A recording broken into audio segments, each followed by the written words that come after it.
my name is Rick Sanchez. I'm with a company called Tractor Tip Equipment, and what we have for sale here today is a Kawasaki 70 ZV. We're going to talk about the mechanics of this particular machine in the first clip, the operating specs in the second, we'll run it in the third. The serial number of this particular unit is 70C5-514. I'm going to leave that last digit blank. Like I said, we're going to talk about the mechanics in the first clip, the operating specs in the second, we'll run in the third. A new machine like this runs about $200,000. This machine currently has 5,655 hours on a working hour meter. As far as manufacturers go, Kawasaki is well known for building solid, reliable, reputable machines that are double tough. This particular unit weighs 29,000 pounds. Its widest point is 8 foot 6 inches. Highest point to the top of that cab is 10 foot 11 inches. The transportation length from the end of this counterweight all the way to the front of that cutting edge is 24 feet. Comparable machines are like a Komatsu WA320, maybe a Cat 938G, and it's a little bit bigger than a 624, but it's smaller than a 544, so it's right in between there on a John Deere. As far as the history of this unit goes, this machine, like almost all the machines we purchase, is an original owner Dallas, Texas machine with no rust. We're far enough south and 300 miles from the ocean, so we're not in any kind of corrosive environment. This machine, you'll see where the paint's flicked off, and that's not a crack, by the way, that's just scratches. You can see where the paint's flicked off and the rainwater's gotten to it, but we in no way, shape, or form are we in a corrosive environment. We don't mess around with salt, and like I say, we're pretty far from the ocean. Just about every machine we buy comes from about 30 different large contractors or municipalities here in the Metroplex. This particular loader had an excellent conscientious maintenance manager with an excellent maintenance program that rivals some of the best I've seen. We've been happy with all the machines that we've purchased from these guys, and it should be said that before I purchase any machine, my mechanics thoroughly inspect it, and then I inspect it before I write a check. As far as options go, you can see this machine has got a quick coupler, a fully functioning quick coupler, and this is a JRB quick coupler. It's the best quick coupler out there.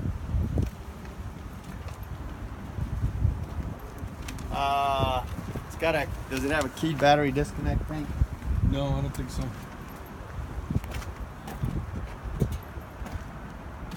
They usually come with a battery disconnect switch. And thanks, right, this one doesn't. So never mind that. So this machine has also got a hydraulic fan, and the benefit of that, if you come back here, you can see that these fans have got hinges. You see those hinges right there? So the fans will swing away so you can blow out the debris off the radiator, which is a really good thing, especially here in Texas. You got 12 volt outlets in the cab there is another option. As far as the engine goes, this machine has a Cummins, everybody knows and loves Cummins, B5.9C. This is a turbocharged and after-cooled engine for fuel efficiency and power.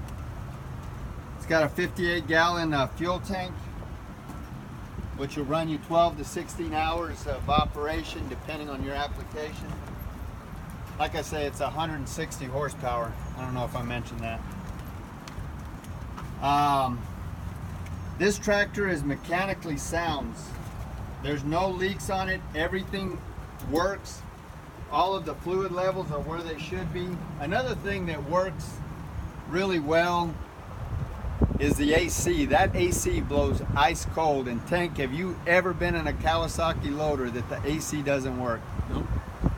That's the funny thing about Kawasaki's is that you can get in any loader, no matter, it doesn't matter if it's got 15,000 hours on it, and the ACs always work on Kawasaki. I can't say that about any other manufacturer except Kawasaki. So again, this machine is mechanically sound. There's no leaks on it. Everything works. The transmission runs through all the gears without hesitation. Top speed on this machine, I didn't look that up, but it's probably about 20-22 miles an hour. Brake stop it on a dime. You know, inherently, all loaders are four-wheel drive. This loader's no exception. It's a four-wheel drive machine. The tires, if you look at the tires, are about 95%. There's no cuts. These are 20.5 radial 25s. These tires, just one tire. This is a Titan radial 20.5 25. Just these tires alone are probably about $8,000 a piece. They all match. They're not cheap bias plies. They're good tires. Matter of fact, I'd almost like to keep those tires and put them on one of our loaders. But we're selling the loader with those tires because that's how we bought it. As far as things wrong with this machine, Tank, what did you find? The turn blinkers were knocked off.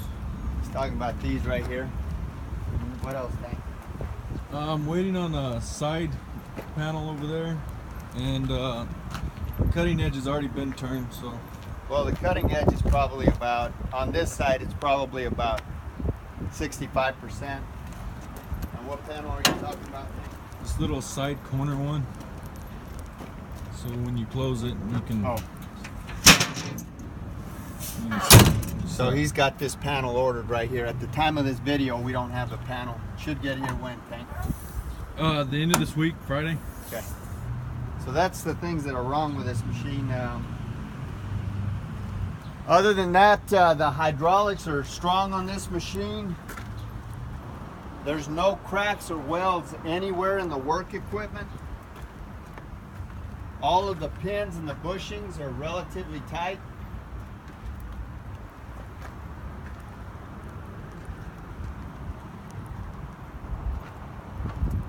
This kingpin area right in here, those two kingpin right there, there's almost no deflection at all. It's good and tight. So as far as this bucket goes, this bucket is 8 foot 2 inches wide. It's 48 inches high. It's 41 inches deep. The specs show this loader to have a 3.5 yard bucket. The hinge pin height of this loader, that's this pin right here. Like if you were loading into a dumpster, is 12.5 feet. So, you know, you can load into a dumpster up to 12.5 feet tall. The breakout force on this machine is pretty impressive. It's 27,000 pounds. And the lifting capacity on this loader is limited by its static tip load, which simply stated the hydraulics on this machine are so powerful that the machine will actually tip forward before the hydraulics give out. So the lifting capacity is limited by the tip load, and in this case the tip load of this tractor is 22,000 pounds. What else, Tank? Let's run it. Okay, we're gonna run it in the next clip. Okay, so this is the inside of the cab here. Now this hour meter right here shows 56, 57 on the hour meter. There's your 12 volt outlet, your radio, wipers, AC controls. This is your loader control right here. This is your bucket float, your diff lock, your ignition switch. This is for your coupler right here. Lights. I'm not sure what that fuel switch is for, but just start it up.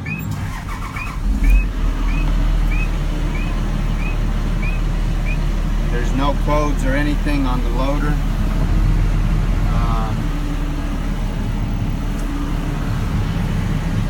This thing right here, I guess I should mention that it's actually got a different hour meter reading. I thought it did anyway. I can't seem to find it.